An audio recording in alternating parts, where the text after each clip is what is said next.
Wow, another Return to Phrase related video, except more Return to Phrase based. Anyway, if you're a FNAF fan, then you know the absolute juggernaut of the Return to Phrase fan games dumped onto Game Jolt every other week. Now, I'm not saying that you should not make these. Developers should be free to make whatever they want, and you are allowed not to like it. For developers, you definitely should listen to your critics of your game, but you don't need to take the criticism, just listen. Anyway, back to the Return to Phrase fan games. A lot try to revamp the visuals or the mechanics completely. I really only see it for Return to Phrase 1 and 2. I swear, Mr. Miss Fascisto, I don't know how to say your name, tried to save us with Bonum Interim. But this one fan game aims to update the visuals and mechanics in a way that stays faithful to the Return to Phrase 1. Introducing Five Nights at Freddy's 3, 2014. Wait. Quick summary, the Return to Phrase was originally called Five Nights at Freddy's 3, then people thought it was the real Five Nights at Freddy's 3, then got angry at Scott.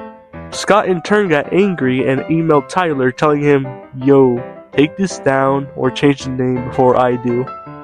So after that, Tyler renamed the game to the Return to Freddy's, and boom. Anyway, story time over. Let's dive into Five Nights at Freddy's 3 2014. Oh yeah, it was created by Blocks. Can we get on? Starting the game, we get a recreated menu from the first Return to Freddy's, instead using this game's models. Clicking New Game, we get a newspaper telling us about the new Freddy Fazbear's Pizza.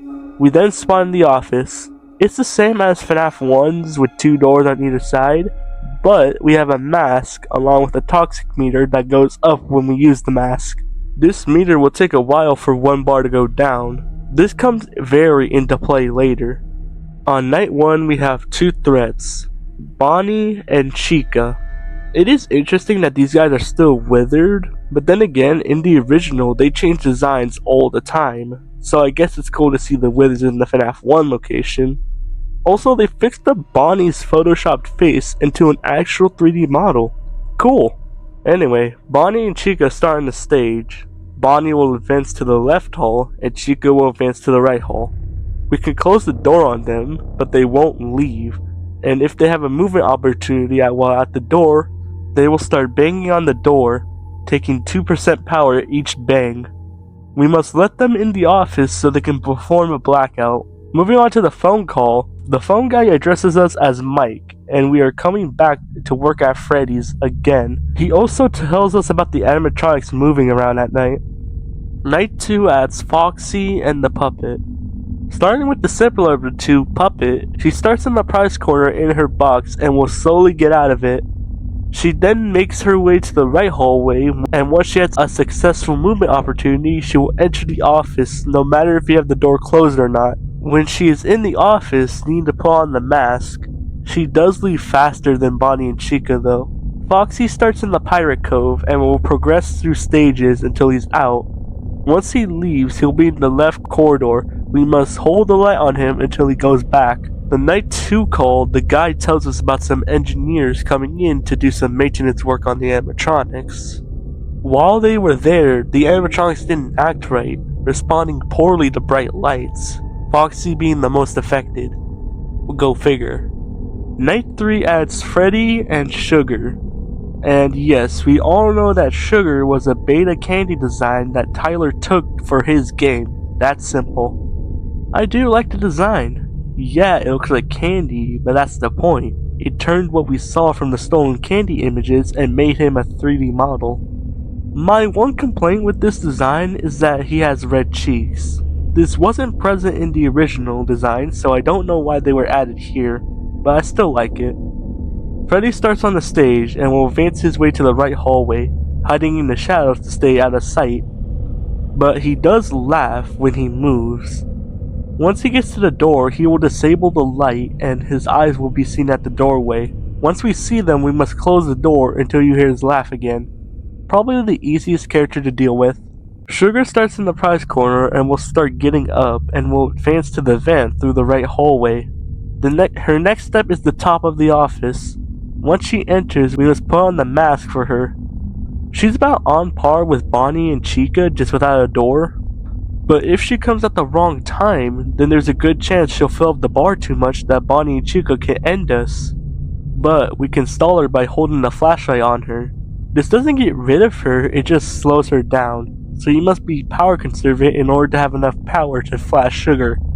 Night 3, the phone guy informs us his calls will be shorter, and talks a little about Sugar, saying she was the most curious about the engineers and tended to go to the vents. She doesn't do well with light either. Oh yeah, he doesn't explain Freddy for some reason, so I had to figure out what he does. Night 4 adds the last threat of the game, Gold Balloon Boy, but like Sugar turned into a 3D model. Anyway, he's very simple. He starts in the backstage and will move when he laughs. He'll make his way to the left doorway, and once he gets there, we can see him at the window. We must put on the mask until he says, "Bye-bye." The Night 4 call, the guy says a new animatronic was brought to the location, being from an older location. That obviously being Balloon Boy. Oh yeah, I lied about BB being the last threat. On Night 5, the last threat is Golden Freddy. Golden Freddy can randomly appear sitting down in the office. We must put on the mask until he fades away. I'll just let the Night 5 phone call play because I think it's really interesting. Hey Mike, I think I'm being followed. When I was walking to the office, I saw a shadow with long hair in the reflection. And when I was turned around, there was nothing. I keep hearing these whispers, man. They're moans. They're angry. I don't know how long I have, Mike. I'm scared, man.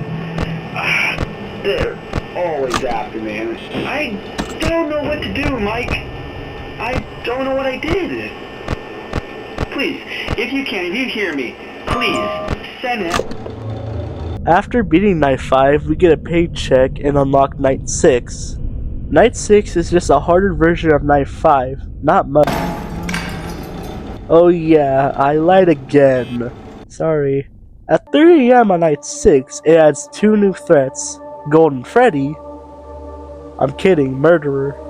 Murderer is Vincent, the Return to Freddy's version of the purple guy before the actual purple guy got a name. But this is him in a suit coming to kill us. There's also Shadow Doug, the first appearance of Doug before being left to rot after Return to Freddy's 2. Starting with Shadow Doug, he will randomly appear on a camera, indicated by a purple alert on the camera he's on. We must go to that camera with the purple alert and look at him until he fades away. I don't really see the point in this character. He doesn't kill you, just stuns you. Plus, you're gonna be on the monitor a lot, so it's not like you're gonna get ambushed. Also, you barely even need to look at him. Legit, he starts fading away when only looking at him for like 2 seconds. I get this was probably due to not make it unfair since you need to be doing other things a lot, but then why add this character in the first place? Murderer is actually pretty cool. Up until now, the doors have only been a stalling mechanism for Bonnie and Chica, but on this night, they become defense mechanisms.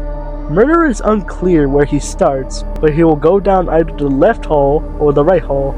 Once he's at the corners of whatever hall he's in, we must close the door on whatever side he's on. Once he moves to the door, he will start banging on the door, consuming power fast. We must quickly turn on the light on whatever door he is at to scare him away. This night was insane, mainly because of the Sugar combo. Since she's more aggressive, if she appears at the wrong time, she can ruin a run, since she has the same blackout as Bonnie and Chica. It doesn't help that none of the characters can stack, so you can't even get 2 birds with 1 stone. I know FNAF 2 didn't do that, but there's a toxic meter in this game.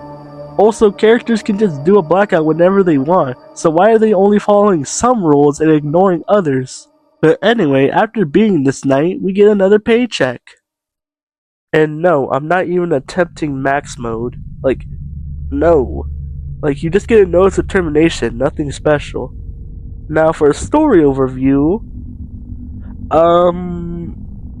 go watch this video because I'm pretty sure it's unchanged from the original. Now for the graphics, I love them. They give me classic FNAF vibes, which makes sense, as The Return to Freddy's 1 was made up of FNAF assets. I think the gameplay is changed enough from the original to where it makes sense. Multiple characters require the mask, but 3 of them work differently. Freddy requiring the door is a bit odd, but I don't really know what else he would give him. Shadow Doug feels kinda useless. He's not really a big threat. While Murderer is my favorite character, his mechanic is just really cool. Anyway, that's it. Overall, I think this was a well-made Return to Freddy's remake. A lot about this game is faithful to the original, so I declare Five Nights at Freddy's 3 2014 to be one of my favorite The Return to Freddy's remakes of all time. Obviously, you can disagree with me, it's only my opinion. But anyway, I'll send you all off. I've been your host Rex the Rabbit, and I'll see you later. Bye!